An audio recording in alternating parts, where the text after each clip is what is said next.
Now let's take up this question from part A2.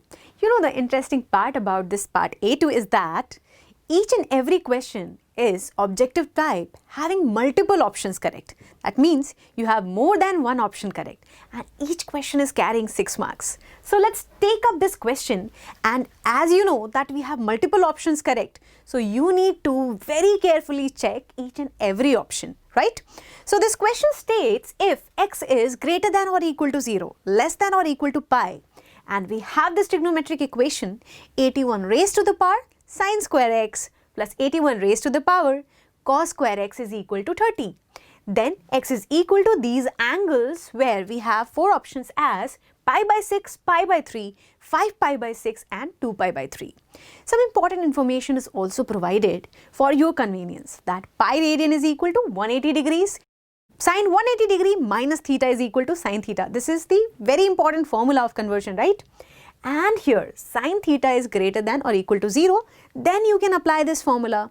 Not just that, it has been also mentioned that when theta is greater than or equal to 0, less than or equal to 180 degrees. Now if you consider this situation, here this is representing that x is greater than or equal to 0, less than or equal to pi. Then in that case, sin x will be greater than or equal to 0, and this rule definitely satisfies. So let's use up the important information here and try to figure out the values of x out of these options. So in this case, you know, this trigonometric equation is provided which is clearly equal to sine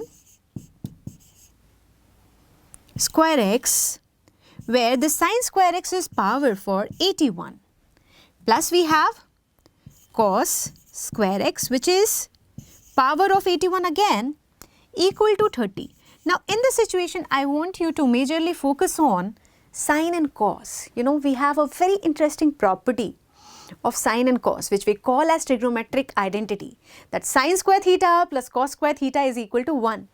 So ultimately we have to simplify this equation. So I am trying to reduce both sine and cos in terms of only one trigonometric ratio. So we can very well write this cos square x as 1 minus sine square x. So let's just proceed with this question further.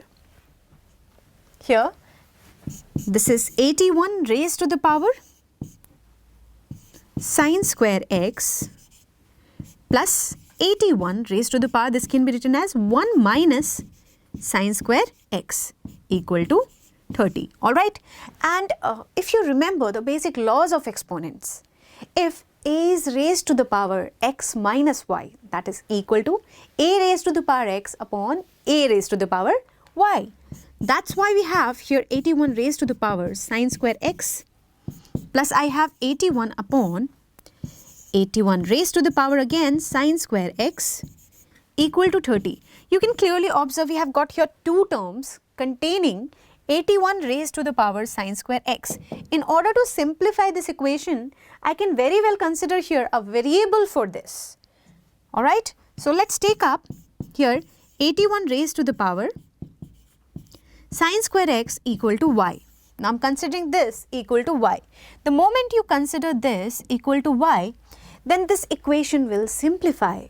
Okay, here this equation will become y plus 81 by y equal to 30.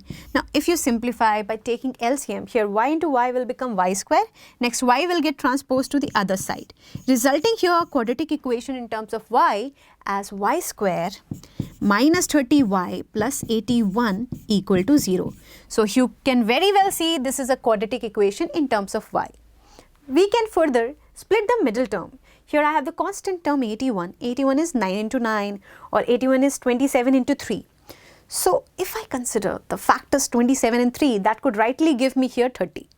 So in order to split the middle term, I can consider here y square minus 27y minus 3y plus 81 is equal to 0. Now it can be very well grouped and further factorized. Here you can see y can be taken common from first two terms, resulting y minus 27. Next minus 3 can be taken common, again resulting the factor y minus 27. So we have here two factors, y minus 27 and y minus 3 equal to 0. The moment you equate each factor to 0, that will give you here the value of y. So y minus 27 being equated to 0 results the value of y equal to 27. Next, when y minus 3 is being equated to 0, it results here the value of y equal to 3. So we have here now two possible values of y.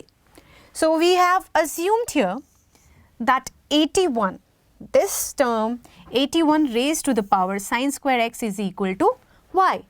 And here you have obtained y is 27 and y is 3. So let's just take and consider each case one by one to further proceed with this question. Okay, now firstly I am considering y is 27. Okay, when y is equal to 27, then in that scenario we will be getting 81 raised to the power sine square x equal to 27. Now if I want to simplify this equation, you know 81 and 27 both are what? They both are multiples of 3. So here it can be factorized as 3 raised to the power 4, 81 into sine square x equal to, this is 3 cube. You can very well correlate this, 27 is 3 cube, 81 is 3 raised to the power 4. Now on both the sides when you compare, bases are same and LHS is equal to RHS, so power should be equated in this case. So when we equate the powers, we get here 4 sine square x is equal to 3. Here we come to the situation where you can rightly transpose 4 to the other side, resulting sine square x is equal to 3 by 4. So if I take here root on both the sides, it results sine x is equal to plus minus root 3 by 2. If sine x is equal to plus minus root 3 by 2, here you can very well see that this value of sine x, where x is greater than or equal to 0, less than or equal to pi. Here this value of x lies from 0 to 180 degree. So which values of sine x satisfies here? Sine 60 degree and sine 120 degree. So taking that into consideration, we can very well quote that here we have x equal to pi by 3 and 2 pi by 3, where we have x greater than or equal to 0, less than or equal to pi. I hope that's clear. Now we need to consider the second case. Okay. So when we consider here case 2, here when we have y equal to 3, so in that scenario y is here 81 raised to the power sine square x equal to 3. So you can see here we have made the bases in terms of 3 that helped us to equate the powers, right? So here also I could express 81 as 3 raised to the power 4. So this is 4 sine square x. This is clearly 3. So that means 3 raised to the power 1. Now again bases are same, we can equate the powers. On equating powers we get here 4 sine square x equal to 1. So 4 can be transposed to the other side, resulting sine square x equal to 1 upon 4. Now we have the similar situation where you can further take square root on both the sides. When you take square root, it results here sine x is equal to plus minus 1 by 2. So when sine x is equal to plus minus 1 by 2, that means x is equal to 30 degrees and 150 degrees. In terms of radian, I get here that the value of x is 30 degree, that is pi by 6, and 150 degrees, that is 5 pi by 6, because x is greater than or equal to 0, less than or equal to pi. So how many values of x we are getting here in this given range? You can very well see that 4 possible values are obtained. In this scenario, we are getting x is equal to pi by 3, 2 pi by 3, pi by 6 and 5 pi by 6. So that means in this given range, I am getting here 4 possible values of x. So let's go back to the question. In the question, we have been provided that if this condition exists, then x equals to which of these options? You can rightly see first option is pi by 6, which satisfies this condition, right? Here, A is satisfying this condition, B is pi by 3. We have also this value of x, we have value C2 as well as D. So all 4 values are satisfying here. That means what will be the right answer for this question? All of these. So this is a question where many of the options are correct.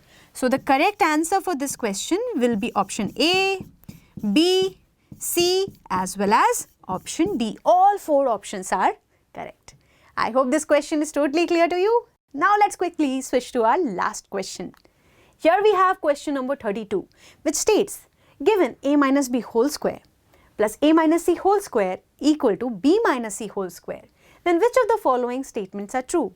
Where the first statement is, equation is valid when b is equal to c and a is not equal to c. Then statement B states equation is valid when a is equal to b, and statement C is equation is valid when a is equal to c. While here in D we have given equation is not valid when a, b and c are distinct. So 4 statements are given in 4 of the options. Now let's quickly start simplifying this given equation to deduce some important result. So we have this equation a minus b whole square plus a minus c whole square equal to b minus c whole square. Now we need to, expand this using the basic algebraic identity a minus b whole square. So when you apply this identity, you get here a square minus 2ab plus b square. On expanding this, we get here a square minus 2ac plus c square, while on the right hand side we have b square minus 2bc plus c square. So when you compare both the sides, you'll find here b square gets cancelled. Here c square gets cancelled. Now it's the time to club the like terms together. So I have here minus 2bc on the right hand side. I'll be transposing it to the left hand side. So this a square becomes twice a square. Next I have minus 2ab. Next I have minus 2ac, and when this term is being transposed to the other side, it results here plus 2bc equal to 0. So let's observe the statement. Can we take any term as common? Like in the first 2 terms, 2a can be very well taken as common, right? And in the last 2 terms, we can take minus 2c as common. So let's take here 2a common, we get here a minus b, and then we take here minus 2c common, we get here again a minus b. Now from both of these terms, we can very well take a minus b as common, which results here 2a minus 2c as common. So we have here 2 factors where, when each factor being equated to 0, it results here a minus b is equal to 0, therefore a is equal to b. Next, you can observe 2a minus 2c is equal to 0. So we have 2a equal to 2c. On reducing 2 on both the sides, we get here a is equal to c. So at the first place, I'm getting a is equal to b and a is equal to c. When 2 things are equal to the same thing, what does that mean? All 3 of them are equal, right? So here what condition we are getting? We are getting all 3 of them, a, b and c are equal. Therefore, a is equal to b, b is equal to c. So for the given statement, this is a very, very important result that a will be equal to b, b will be equal to c. Now I hope this result is totally clear to you. So all 3 of them will be definitely equal. Now let's go back to the statements provided and try to deduce the right answer.